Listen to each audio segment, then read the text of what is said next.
ወወልድ ወመንፈስ ቅዱስ አሐዱ አምላክ። ተአምረ ኢየሱስ 32ኛ ተአምር። ስለ ሳምራዊቷ ሴት ይቅርታው ቸርነቱ ለዘላለሙ እውነት ለሁላችን ይደረግልንና ጌታችን አምላካችን መድኃኒታችን ኢየሱስ ክርስቶስ ያደረገው ተአምር ይህ ነው።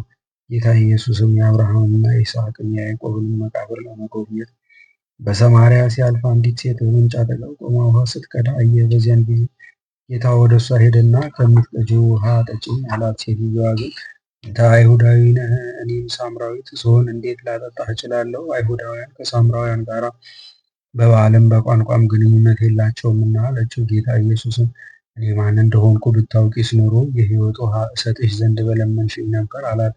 ሴትዮዋም ጌታዬ ሆይ፣ ሁለተኛ ወደዚህ የውሃ ምንጭ መጥቼ ውሃ እንዳልቀዳ ከአንተ ዘንድ ካለው የሕይወት ውሃ ትሰጠኝ ዘንድ እለምንሃለሁ አለችው። ጌታ ኢየሱስም ሂጂና ባልሽን ጠርተሽ ይዘሽው ነይ አላት። እሷ ግን ባል የለኝም አለችው። ጌታ ኢየሱስም እውነት ተናገርሽ፣ አሁን ከአንቺ ጋር ያለው ባልሽ አይደለምና ከሱ በፊት የነበሩ 4 ወንዶች ከአንቺ ጋር ነበሩና አላት። ከፍትወትሽም ብዛት የተነሳ ለዚህ ለ5ኛው ሰው ተዳርሽ። ይኸውም አንቺ ሰርተሽ የምታበይው እንጂ እሱ ሰርቶ የሚመግብሽ አይደለም። ይህም ለአንቺ ምልክት ይሁንሽ አላት። ያችም ሳምራዊት ሴት ጌታዬ ሆይ፣ አንተ ነቢይ እንደሆንኩ ተገነዘብኩ፣ በልቤ ውስጥ ያለውን ምስጢር ሁሉ ነግረኸኛልና አለችው።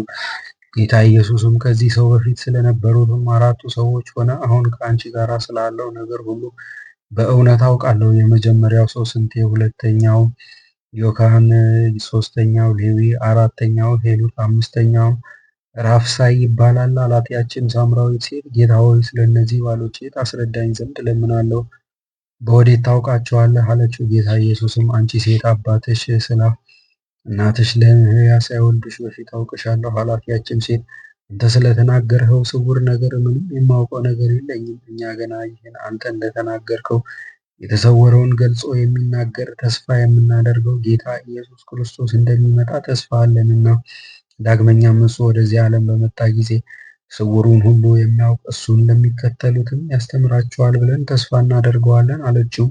ጌታ ኢየሱስም አሕዛብ ተስፋ የሚያደርጉት ይህ ከአንቺ ጋር የሚነጋገሩ እርሱ ክርስቶስ ነው አላት። ያችም ሴት እኛ የሰማርያ ሰዎች ክርስቶስ ከእግዚአብሔር ዘንድ በመጣ ጊዜ በዚች ቤተ መቅደስ ይሰግዱለታል እንላለን፣ አይሁድ ግን በኢየሩሳሌም ይገዙለታል ይሰግዱለታል ይላሉ አለችው።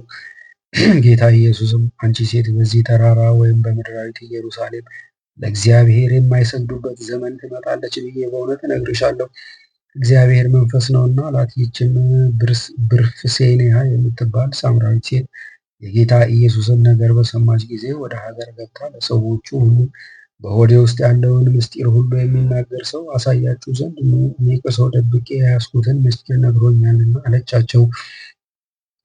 ከዚያች ሀገር ብዙ ሰዎች መጥተው ጌታ ኢየሱስን አዩት፣ ቃሉንም ሰምተው አመኑበት። ሴትዮዋንም እኛ በአንቺ ቃል ያመንን አይደለንም፣ ነገር ግን እሱን ባየነው ጊዜ እሱ ዓለምን ያዳነ የእግዚአብሔር አንድ ልጅ እንደሆነ ተረዳን እንጂ አሏት። ይኸውም ያዕቆብ በፍኖተ ሎዛ ደንጊያ ተንተርሶ በተኛ ጊዜ በመሰላል ላይ የተገለጸለት ነው። ለነቢዩ ሙሴም በሲና ተራራ ላይ ያነጋገረው ነው። ለናቡከደነጾርም ስለ ሕዝቦቿ ኃጢአት ኢየሩሳሌምን በወረረ ጊዜ በቅጽረ ሀገሯ ተገልጾ የታየው ነው። በዚህችም ዕለት ያመኑት ሰዎች ከወንዶችና ከሴቶች ጋር ተደምሮ 2500 ነበረ። ከእነሱም ጌታ ኢየሱስን ይከተሉ የነበሩ እሱ ግን ይከተሉት ዘንድ አልፈቀደላቸውም። ወደ ቤታቸው በሰላም ይገቡ ዘንድ አሰናበታቸው እንጂ። ከእነሱም ማለት ከሰማርያ ሊቃውንቶች መካከል ጌታ ኢየሱስ ሳያዛቸው በስሙ ለማስተማር ወደ ፍልስጤም ወጥተው ከዚያ ብዙውን ሕዝብ ወደ ቀናች ሃይማኖት የመለሱ አሉ። በእነሱም ትምህርት ከፍልስጤም አውራጃ፣ ከሰማርያ፣ ከኢየሩሳሌም እና ከምድያም እንዲሁም ከታኖስ እና ከታድምር አውራጃ ስፍር ቁጥር የሌላቸው ሰዎች አመኑ። ይቅርታው ቸርነቱ ለዘላለሙ በእውነት ለሁላችን ይደረግልን፣ አሜን።